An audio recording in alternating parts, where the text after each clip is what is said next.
Eh bien bonjour, une nouvelle émission d'Arzoom, ça vous manquait, je le sais. Aujourd'hui on a décidé d'aller prendre l'air parce qu'on est au mois de mai et puis dans le PO le mois de mai c'est magnifique, on a un ciel bleu, un avion qui passe, le soleil. Alors ça c'est embêtant pour le caméraman mais moi ça me fait rire.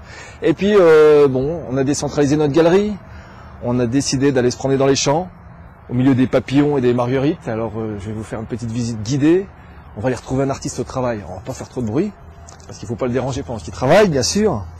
Cet artiste, il s'appelle Eric Bonnet, il nous vient de Metz, il a déjà exposé pas mal de fois avec Arzoom, et aujourd'hui il va nous présenter son travail.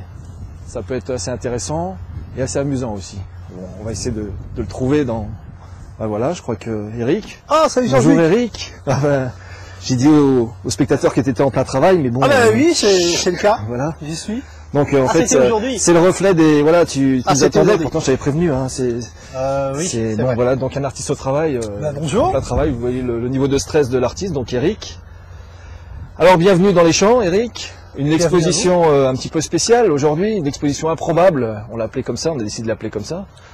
Parce que on est sorti de nos murs et on s'est dit tiens, on va l'exposer dans les bois ou dans les champs. Et on y est, finalement.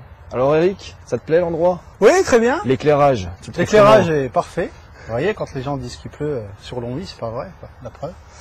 Et c'est pour ça que je suis venu aujourd'hui dans le champ pour un peu restaurer ma pensée et essayer de trouver un chemin pour un tableau que je suis en cours en ce moment et que j'ai le trou. Je sais pas comment je vais le finir, alors je suis venu là pour essayer de trouver mon chemin. Voilà, alors on va aller regarder ce tableau tout de suite. Pas de problème, venez. Donc c'est bien, comme tu nous dis, un travail qui est en cours. Oui. Donc, là, il n'est pas fini. Ta façon de travailler, alors déjà, tu t'inspires de quel mouvement pictural comment est-ce que ça se passe tu as des maîtres à penser au niveau de la peinture? Alors moi, je suis inspiré d'un mouvement qui s'appelle le pop art, donc je fais entièrement partie. Le pop art, c'est un mouvement qui a décollé dans les années 50, 60 aux États-Unis et en Europe, avec des gens comme Klein, comme Villeglé, comme Heinz, qui font des choses un peu comme moi, c'est-à-dire des mixités de choses, comme Rauschenberg aussi aux États-Unis.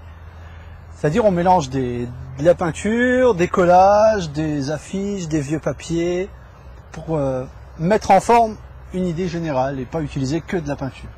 Voilà. Dont ce tableau-là, par exemple. Alors, qu'est-ce qu'il nous raconte ce tableau? Alors, qu'est-ce qu'il raconte ce tableau? Ben, déjà, on voit un beau bébé qui est là, bien en forme, comme on peut voir, avec des papiers collés en dessous qui racontent un peu sa vie. D'accord, donc le bébé, c'est une photo que tu as récupérée dans un magazine, c'est ça? Voilà, un vieux magazine d'ailleurs, je dirais, parce que le bébé doit être... le bébé maintenant, il doit être grand-père, hein. je pense. Hein, parce que ça c'est un Paris Match de 56, donc je pense que le bébé doit être grand-père. Et j'ai une pièce entière remplie de vieux papiers chez moi, dont je me sers et que je fouille gaillardement. Si un jour ça prend feu dans Metz, vous saurez pourquoi, c'est à cause de ces parties de chez moi. Et donc ce bébé-là, là il est à l'aube de sa vie, et là il se regarde.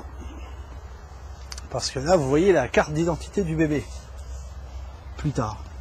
Si vous pouvez zoomer très fort, vous voyez son nom, là où il est né, son prénom, qui apparaît pas forcément, parce qu'il est inconnu. Parce qu'en fait on est tous un peu inconnus dans notre vie, on se cherche tous, à partir du moment où on chemine un peu dans la vie en se cherchant un peu. C'est aussi le pourquoi du gros numéro rouge qui apparaît en haut, parce que le 999 aux États-Unis, c'est le numéro des personnes disparues. Voilà, c'est ça qui rappelle que la personne cherche son identité.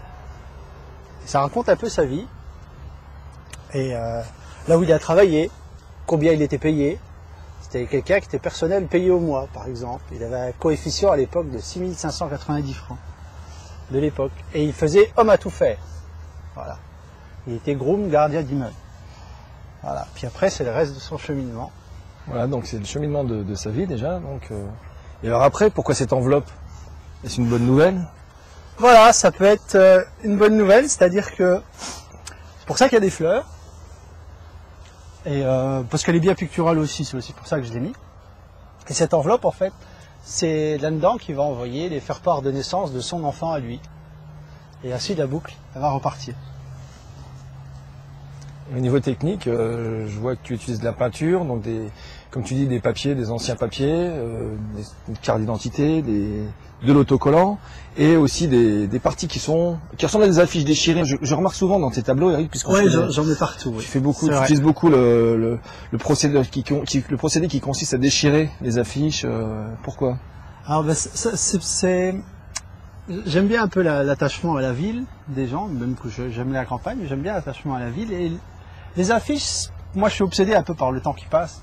Et les affiches, un peu, c'est le temps qui passe. C'est à chaque fois qu'il y a une manifestation, qu'il y a quelque chose, qu'il y a une élection, crac, on enlève l'affiche, on remet le nouveau, et ainsi de suite. 5 ans après, on repart avec les nouveaux.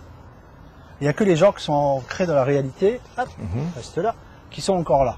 En fait, il n'y a que les affiches qui passent et les gens qui sont dessus qui passent. Les gens qui sont ancrés dans la réalité restent toujours au même endroit. Voilà. Ouais. Et ça, c'est vrai que j'en mets beaucoup dans beaucoup de tableaux.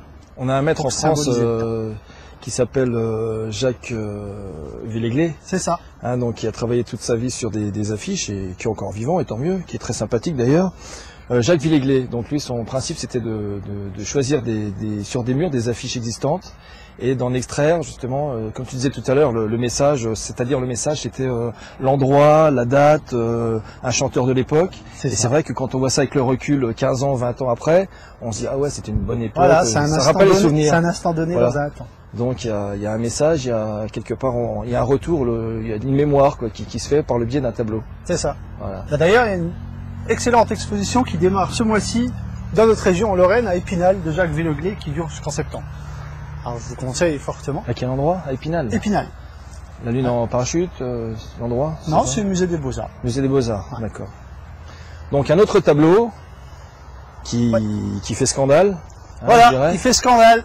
Voilà, donc c'est pour ça qu'on est venu ici, parce que la police n'a pas réussi à nous trouver pour l'instant, donc on veille. Romain est en train de regarder aussi si on n'est pas surveillé, mais non.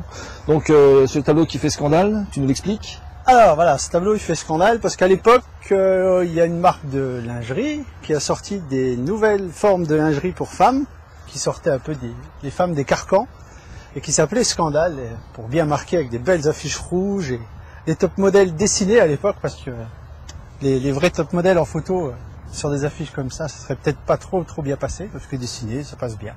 Et donc j'en ai mis toute une série, et puis agrémenté avec d'autres gens qui racontent aussi une histoire. Ouais. Avec le mobilier d'époque, c'est un peu ce qu'on disait à propos de voilà.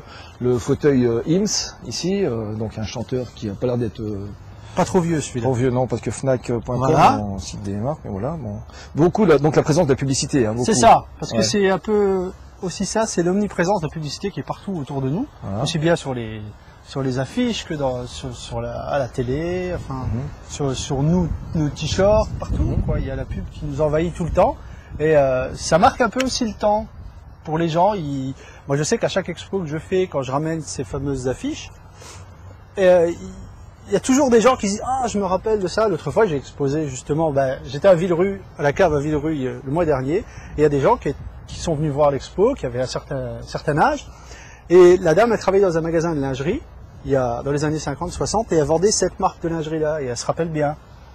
Et donc c'est bien, ça rappelle plein de souvenirs aux gens, et c'est bien de faire des échanges comme ça. Ouais, et la présence de la famille, parce qu'on voit le fils de la dame. Voilà, le fils de la dame, ça pourrait être le père. Voilà. Ça pourrait être le grand frère. Voilà. Ça peut être plein de choses. Et alors cette grosse tache au milieu, est-ce que c'est une censure qui s'est opérée ou tu as loupé quelque chose? Non, c'était un aspect pictural que je voulais donner au tableau. Voilà. J'aime bien les taches aussi, j'en mets aussi souvent. D'accord. J'aime bien ça. Pour donner un aspect pictural en plus.